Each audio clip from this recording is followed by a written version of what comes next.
বাড়ছে না জ্বালানির দাম, সরকারি আশ্বাসেও পাম্পে ঘুরে মিলছে না তেল। পরিস্থিতি স্বাভাবিকে সেনা মোতায়েনের দাবি।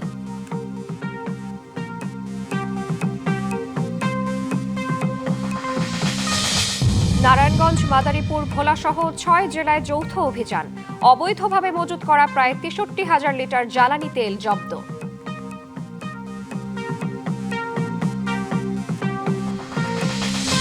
নিজস্ব তেল বা পর্যাপ্ত গ্যাসের মজুত নেই, তারপরও নবায়নযোগ্য জ্বালানিতে পিছিয়ে বাংলাদেশ। সরকারের সদিচ্ছার অভাবে নেই বিনিয়োগ।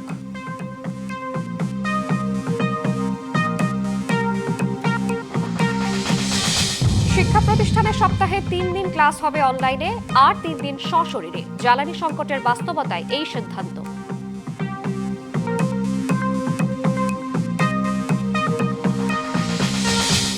জুলাই সনদ বাস্তবায়ন আদেশে অন্তর্বর্তী সরকারের প্রতারণা ছিল, মন্তব্য স্বরাষ্ট্রমন্ত্রীর। গণভোটের রায়ে অস্বীকারে কলঙ্কিত হচ্ছে সংসদ, মত বিরোধীদের।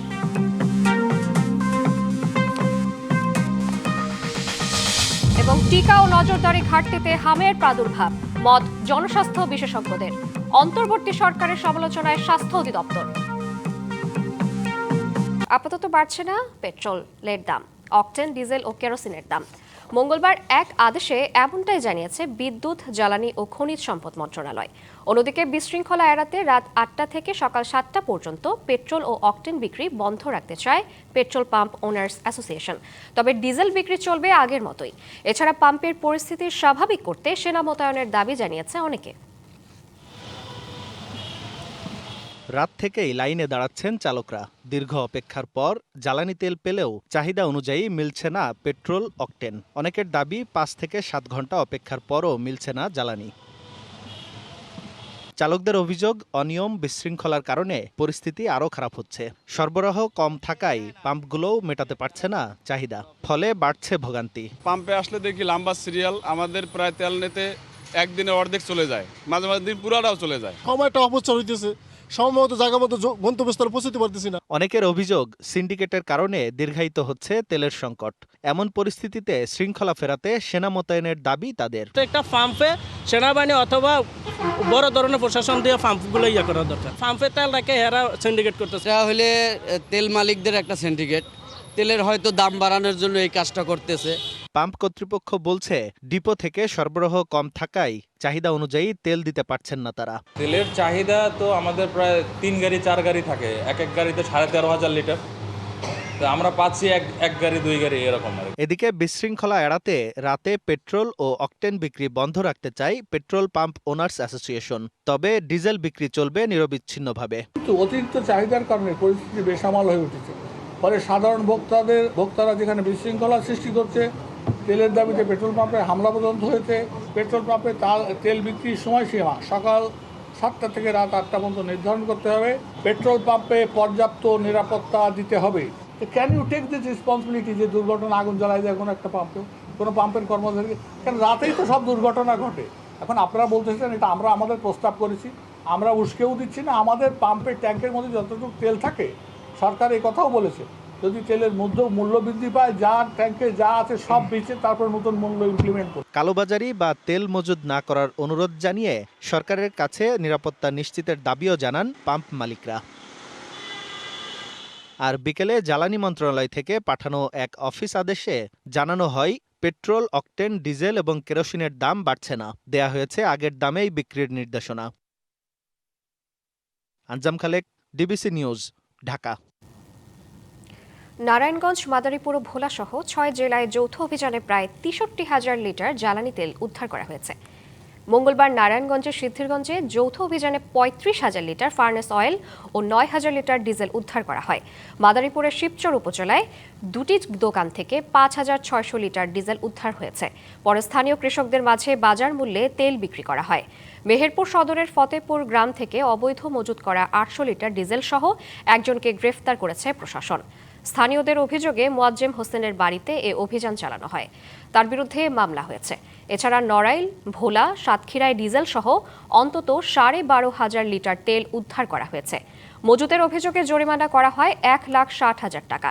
এদিকে সচিবালয়ে বিদ্যুৎ, জ্বালানি ও খনিজ সম্পদ মন্ত্রণালয়ের যুগ্ম সচিব মনির হোসেন চৌধুরী জানান, সোমবার পর্যন্ত 3,559টি অভিযানে উদ্ধার হয়েছে 2,96,305 লিটার জ্বালানি তেল।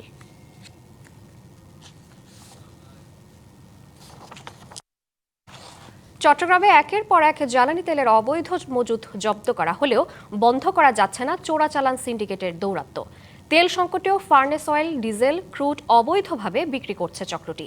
অভিযোগ আছে বিভিন্ন তেল বিপণনকারী প্রতিষ্ঠান ও প্রশাসনকে ম্যানেজ করে বহির্নগর ও কর্ণফুলী নদী কেন্দ্রিক গড়ে উঠেছে প্রভাবশালী এই চোরাচালান সিন্ডিকেট। চট্টগ্রাম থেকে মাসুদুল হকের বিশেষ রিপোর্ট। পতেঙ্গায় রাষ্ট্রায়ত্ত তেল বিপণনকারী প্রতিষ্ঠান মেঘনা ডিপোর চিত্র এটি। ডিপো থেকে জাহাজে তেল দেওয়ার পর জাহাজের পাইপ থেকে তেল চুরি করছে সিন্ডিকেটের সদস্য মান্নান ও হৃদয়।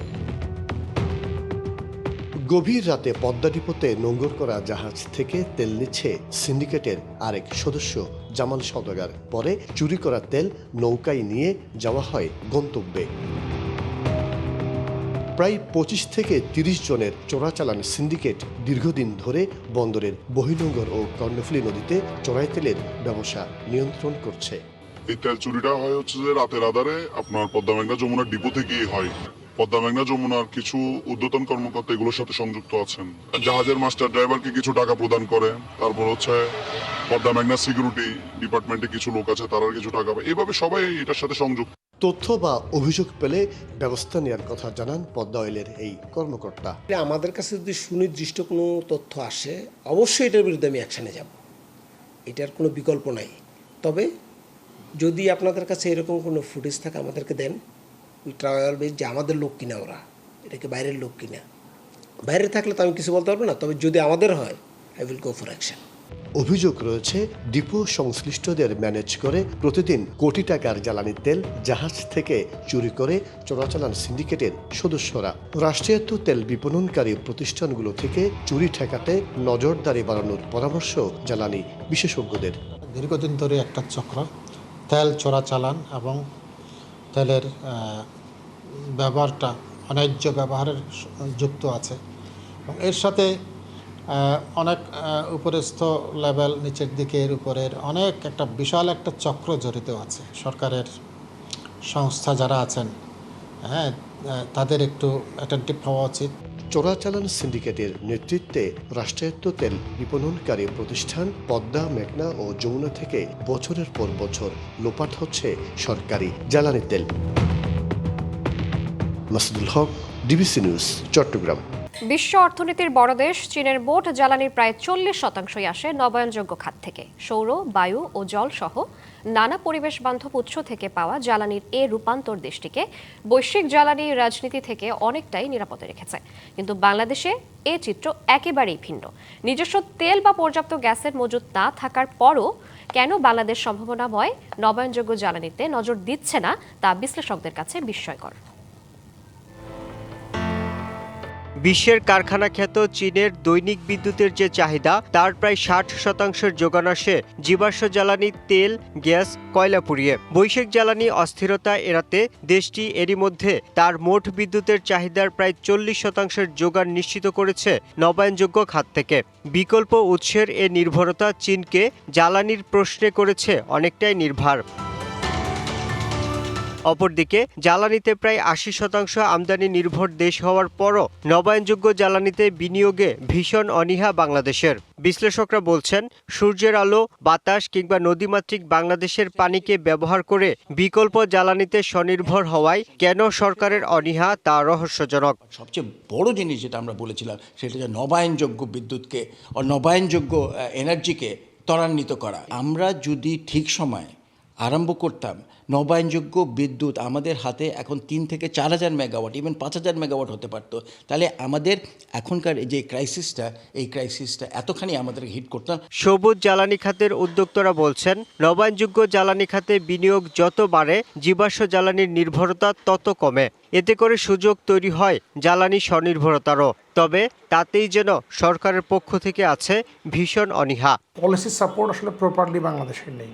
5 কিলোওয়াট করতে যে খরচটা আমার আসবে, আমি খরচ করার পর দেখা যাচ্ছে যে আমি যে টাকায় 4.5 টাকা করে পল্লী বিদ্যুৎ পাচ্ছি তার চেয়ে বেশি খরচ।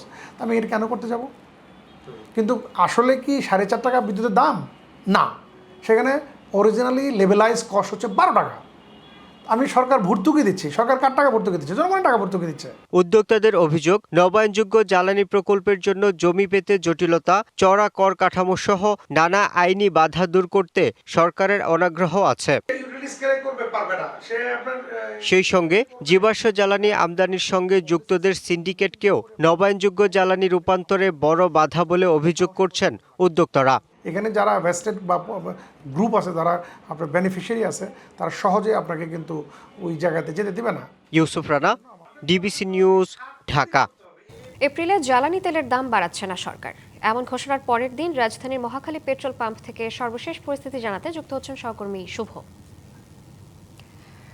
রাজধানীর ফিলিং স্টেশনগুলোতে এই মুহূর্তে যানবাহনের চাপ কেমন দেখছেন? গ্রাহক এবং পাম্প মালিকরা কি বলছেন এবং গ্রাহকদের অভিযোগ আছে কিনা জানাবেন। জি শ্রাবন্তী, আসলে একদমই সকাল 8টা বাজে এই মুহূর্তে রয়েছে রাজধানীর মহাখালীর একটি গুলশান সার্ভিস স্টেশন, যেখানে আসলে অকটেন ডিজেল পেট্রোল দেওয়া হচ্ছে। দেখতেই পাচ্ছেন যে আসলে সকাল থেকে আসলে এই পাম্পটিতে কয়েকদিন আগেও সকাল 10টার পরে ভোক্তারা আপনার তেল পেয়েছে। আজকে গতকালকে যে তেলের দাম বাড়ানোর কথা ছিল সরকারের, সেখানে কিন্তু আসলে গ্রাহকদের কথা চিন্তা করে কিন্তু আসলে সরকার তেলের দাম অপরিবর্তিত রেখেছে এবং এপ্রিল মাস জুড়েই কিন্তু আগের দামে তেল আসলে বিক্রি হবে। সকাল থেকে এত সকালে আসলে শ্রাবন্তী দুটি পাম্প, সরকারি দুটি পাম্প বাদে আসলে কোনো পাম্পে আসলে তেল দিতে দেখিনি বিগত বেশ কিছু দিনে। তবে আজকে একদম সকাল থেকে কিন্তু তেল সরবরাহ কার্যক্রম চলছে এবং আসলে ভোক্তাদের জন্য যে সবচেয়ে বড় খবর আছে, সরকার তাদের কথা চিন্তা করে কিন্তু সরকার আসলে দাম বাড়ায়নি। এবং আপনি জানেন যে আসলে তেলের চাহিদা কমাতে এবং স্কুলগুলোতেও কিন্তু আসলে 3 দিন অনলাইনে ক্লাস করার যে একটি সিদ্ধান্ত, সেটিও কিন্তু সরকার নিয়েছে, যদিও এটি এখনও বাস্তবায়িত হয়নি, হয়তো হয়ে যাবে। সব কিছু মিলিয়ে এই মুহূর্তে মহাখালী ফিলিং স্টেশনের যে স্টেশনটিতে রয়েছে, এখানে প্রচুর প্রাইভেট কার এবং বাইক রয়েছে। তারা কিন্তু একদমই সকাল থেকে আসলে এত ভোর থেকে বিগত দিনে কিন্তু আসলে তেল তারা পায়নি। আজকে গতকালকে যেখানে সরকারের তেলের দাম বৃদ্ধি করার কথা ছিল, সেখানে কিন্তু তেলের দাম অপরিবর্তিত রেখেছে এবং সকাল থেকে আজকে ফিলিং স্টেশনে তেল সরবরাহ করতে দেখা যাচ্ছে। শ্রাবন্তী। শুভ, আপনাকে ধন্যবাদ। মহানগরী এলাকার শিক্ষা প্রতিষ্ঠানে সপ্তাহে 3 দিন ক্লাস হবে অনলাইনে আর 3 দিন হবে সশরীরে। প্রধানমন্ত্রী তারেক রহমানের সাথে বৈঠকের পরে কথা জানান শিক্ষামন্ত্রী আ.ন.ম এহসানুল হক মিলন। জ্বালানি সংকটের বাস্তবতায় এমন পরিকল্পনা করলেও এ নিয়ে চূড়ান্ত সিদ্ধান্ত হবে মন্ত্রিসভার বৈঠকে।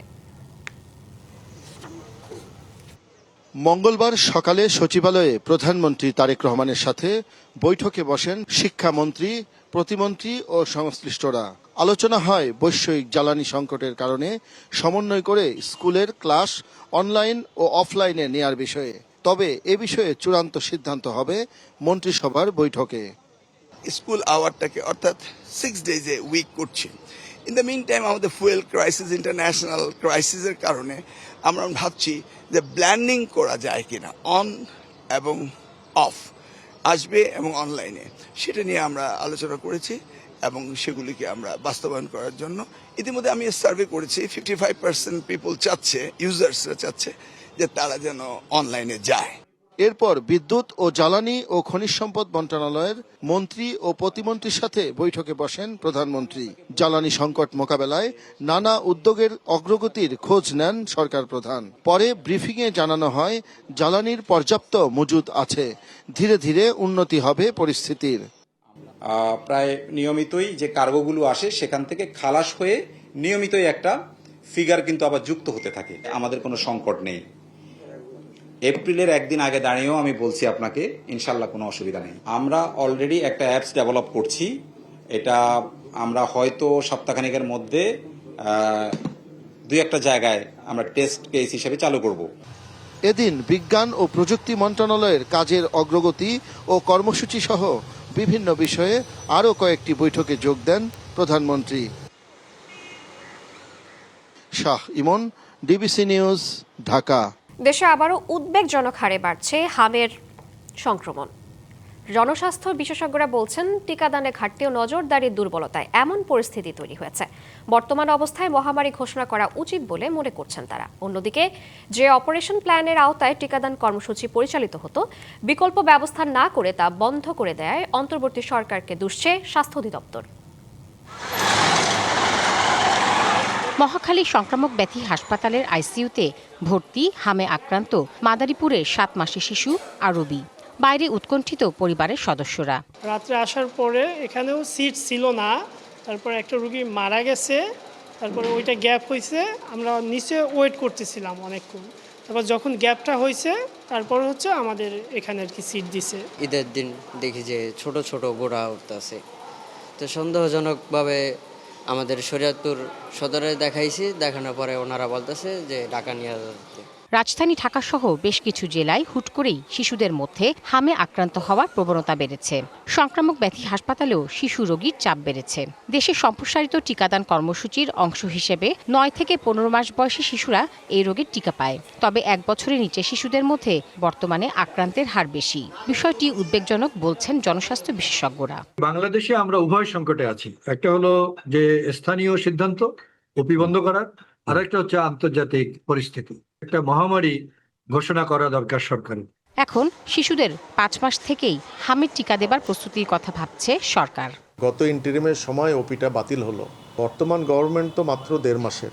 একটা সিদ্ধান্ত হয়ে গেছে, ওপি বাতিল হয়ে গেছে এবং তার কোনো বিকল্প হাতে রাখা হয় নাই, এবং এর ফলগুলো এই যে আমরা এখন ভোগ করছি। স্টকের একটা সংকট আছে, কিন্তু স্টকের সংকটের সাথে টিকা দেওয়ার সংকটের কোনো সম্পর্ক নাই, কারণ টিকাগুলো কিন্তু ডিসবার্স হয়ে গেছে, সেগুলো কিন্তু বিভিন্ন হেলথ কমপ্লেক্সে বা যেখান থেকে টিকাগুলো দেওয়া হয় সেখান থেকে প্রোগ্রামটা কিন্তু চলমান।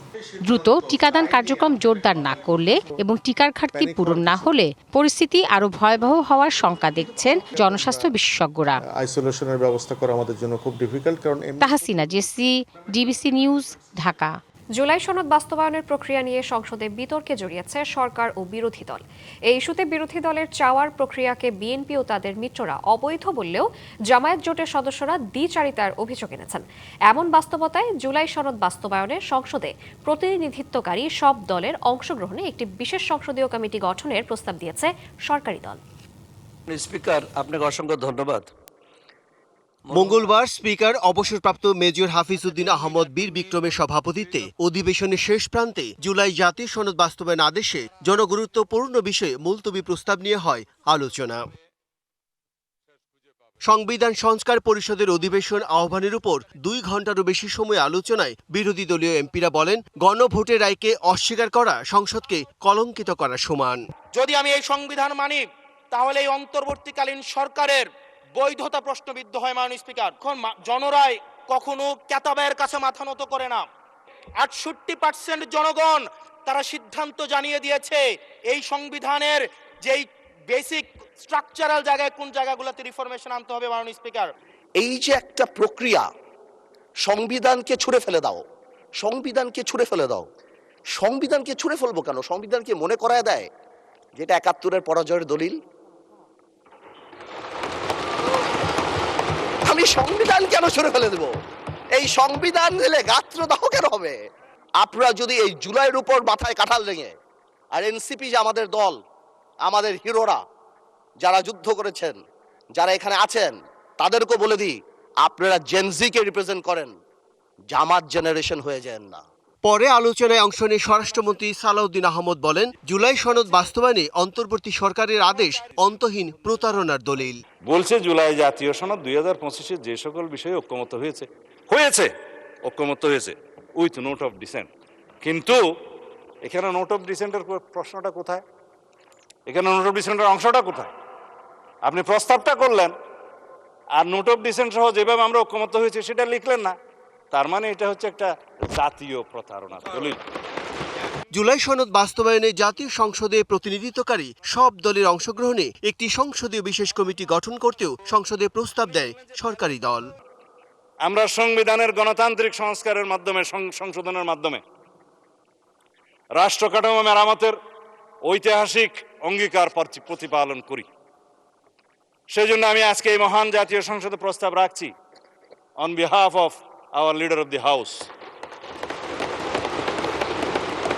জাতীয় সংসদে প্রতিনিধিত্বকারী সকল রাজনৈতিক দলের এবং স্বতন্ত্র সদস্যদের সমন্বয়ে সংবিধান সংশোধনের জন্য একটি সংসদীয় বিশেষ কমিটি গঠন করি। আলোচনায় অংশ নিয়ে বিরোধী দলীয় নেতা ডক্টর শফিকুর রহমান এই বিশেষ কমিটি গঠনের সাথে একমত পোষণ করেন। দুই দিক থেকেই সমান সংখ্যক সদস্য নিয়ে যেন ওই কমিটি গঠিত হয়, তাইলে আমরা সেখানে আমাদের মতামত সুন্দরভাবে দিতে পারবো। এখানে সংখ্যাগরিষ্ঠতার ভিত্তিতে যদি কোনো কমিটি গঠন হয়, তাহলে এখন যেমন এখানে ডিবেট হচ্ছে, তখনও সেখানে ডিবেট হবে, যে লাউ সেই কদুতেই থেকে যাবে। পরে আইনমন্ত্রী বলেন, সংবিধান সমুন্নত রেখেই জুলাই সনদ বাস্তবায়নে কাজ করবে সরকার। আমাকে প্রশ্ন করা হয়েছে, মাননীয় অ্যাটর্নি জেনারেল, আপনি কোন ক্ষমতা বলে অ্যাটর্নি জেনারেল দায়িত্ব পালন করেছিলেন? যে ক্ষমতা বলে এনসিপির বর্তমান চেয়ারম্যান শপথ নিয়েছিলেন, ওই ক্ষমতা বলেই আমি দায়িত্ব পালন করেছি। বিকাল ৩:৩০ ঘটিকা পর্যন্ত মুলতবি করা হলো। Bijan Kumar Das, DBC news, Dhaka. পোড়ানো ইটের পরিবর্তে সরকারি নির্মাণ কাজে ব্লকের ইট ব্যবহারের প্রকল্প। লক্ষ্যমাত্রা সময়সীমা ছিল 2025। এ সময় লক্ষ্য পূরণ হয়েছে মাত্র 20%। পরিবেশ বিশেষজ্ঞরা বলছেন, পোড়ানো ইটের নির্ভরতা কমিয়ে ব্লকের ইটের ব্যবহার না বাড়ালে থামবে না পরিবেশ বিপর্যয়। ইটভাটার চুলায় কাঠ পোড়ানোর এই ছবি সবারই পরিচিত। গবেষণায় দেখা গেছে, একটি ইটভাটায় দৈনিক পোড়ানো হয় 50 টন কাঠ। সেই হিসেবে 7000 ইটভাটায় এই কাঠ পোড়ানোর পরিমাণ প্রায় 7 কোটি টন। এতে বাড়ছে বায়ু দূষণ আর উজাড় হচ্ছে বৃক্ষ। বিপর্যয় ঠেকাতে তাই 2020 সাল থেকে সরকারি কাজে শতভাগ পরিবেশ বান্ধব ব্লকের ইট ব্যবহারের প্রকল্প নেয় সরকার। যদিও গেল বছর সেই প্রকল্প শেষে দেখা গেছে লক্ষ্যমাত্রা পূরণ হয়নি 20 ভাগও। তথ্য বলছে, সারা দেশে ব্লকের ইটের 151টি কারখানা দেশের মোট ইটের চাহিদার মাত্র 5% পূরণ করতে পারে। বিশেষজ্ঞরা বলছেন, সরকারি নির্মাণ কাজে ব্লকের ইট ব্যবহার বাধ্যতামূলক করতে না পারা দুঃখজনক। স্যান্ড ব্রিক তৈরি করে এটি ব্যবহার করা পরিবেশসম্মত এবং এটি টেকসইও ছিল, কিন্তু আমরা এই বিকল্পটি অ্যাভেলেবেল করতে পারছি না এবং মানুষকে সচেতন করতে পারছি না বলে এখনো পর্যন্ত পোড়ানো ইটের প্রতি মানুষের আগ্রহ রয়েছে এবং এটিকে দূষণটা অব্যাহত রয়েছে। পরিবেশ অধিদপ্তর বলছে, 2025 সালের লক্ষ্যমাত্রায় বিপর্যয়ের পর এবার আবার নতুন করে লক্ষ্যমাত্রা নির্ধারণ করতে যাচ্ছে তারা। জুন 2025, সেটা আমরা তো মিস করেছি। তা আরেকটা টার্গেট সেট করব, ডেডলাইন সেট করা হবে যে কবের মধ্যে সরকারি নির্মাণ কাজে ব্লকটা আমরা সম্ভব হলে, যদি 100% সম্ভব না হয়, 70 ভাগ 80 ভাগ যেন অর্জন করা যায়, সেটা নতুন করে করা হবে। পরিবেশ রক্ষায় ব্লকের ইটের ব্যবহার নিশ্চিতে সচেতনতা ও বাধ্যবাধকতা দুটোতেই জোর দেওয়ার আহ্বান বিশেষজ্ঞদের। মনিরুল সোহাগ, ডিবিসি নিউজ, ঢাকা। 2 থেকে 3 সপ্তাহের মধ্যে ইরানের সামরিক অভিযান শেষ করার সময়সীমা ঘোষণা করেন মার্কিন প্রেসিডেন্ট ডোনাল্ড ট্রাম্প। এদিকে ইরানের পররাষ্ট্রমন্ত্রী আব্বাস আরাগচি জানান, মার্কিন বিশেষ দূত স্টিভ উইটকফের বার্তা পেলেও দুই দেশের মধ্যে কোনো আনুষ্ঠানিক আলোচনা চলছে না। ডোনাল্ড ট্রাম্প দাবি করেন, ইরানকে পারমাণবিক অস্ত্র সক্ষমতা থেকে বিরত রাখাই ছিল অভিযানের প্রধান লক্ষ্য। ইরান এতটাই বিধ্বস্ত যে দেশটি পুনর্গঠনে অন্তত 15 থেকে 20 বছর সময় লাগবে বলেও জানান তিনি। এদিকে ইরানের বোরুজেন শহরের সেফিদাস্ত ইস্পাত কমপ্লেক্সে হামলার পাশাপাশি দক্ষিণ বৈরুতেও বিমান হামলা চালায় ইসরায়েল। অন্যদিকে মধ্যপ্রাচ্যের মার্কিন সামরিক ঘাঁটিগুলোতে 23টি হামলা চালানোর দাবি করে ইরাকি সশস্ত্র গোষ্ঠী ইসলামিক রেজিস্ট্যান্স ইন ইরাক। এদিকে পোপ লিও সহ বিশ্ব নেতারা মধ্যপ্রাচ্যের চলমান সংঘাত বন্ধে ডোনাল্ড ট্রাম্পকে কূটনৈতিক সমাধানের আহ্বান জানান। সংবাদ এই ছিল এখনকার মতো। ডিবিসি নিউজের সংবাদগুলো পড়তে ভিজিট করুন dbcnews.tv আর ভিজিট করুন ডিবিসি নিউজের ফেসবুক পেজ এবং ইউটিউব চ্যানেল। ডিবিসির সঙ্গেই থাকুন।